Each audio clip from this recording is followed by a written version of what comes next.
Hello, friend. तर आज होतं माझं कॉलेज आणि मी निघालेली कॉलेजसाठी.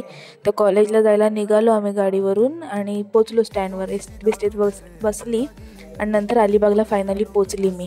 पोचल्यानंतर इथे बसलो वगैरे. त्याच्यानंतर कॉलेजला गेलो. आज होती आमची टेस्ट आणि टेस्ट वगैरे दिली आणि परत आमचं कॉलेज सुटलं. आणि ही माझी फ्रेंड आहे, मग हिच्यासोबत मी चालली होती फोनच्या दुकानात, कारण माझ्या फोनला एक कवर पण घ्यायचं होतं चांगलं आणि स्क्रीन गार्ड लावायचं होतं. मग स्क्रीन गार्ड वगैरे जरा बघत होती कुठलं मग मस्त लावलं स्क्रीन गार्ड फोनला.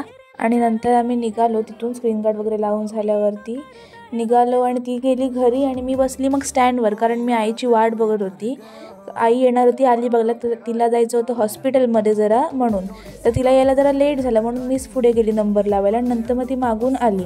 मग आमचं झालं हॉस्पिटलमधलं काम वगैरे. मग आम्ही निघालो घरी जायला. घरी जाता पटकन वडापाव घेतला आणि पोचलो घरी, कारण आम्ही काही जेवलो नव्हतो ना म्हणून. मग वडापाव खाल्ला वेल मस्त गरम आणि नंतर मग संध्याकाळी झोपून उठलो आणि अभ्यास वगैरे केला. तोपर्यंत हा पण आला होता क्लासवरून. So bye guys. If you like our vlogs, then like, share and subscribe. Thank you.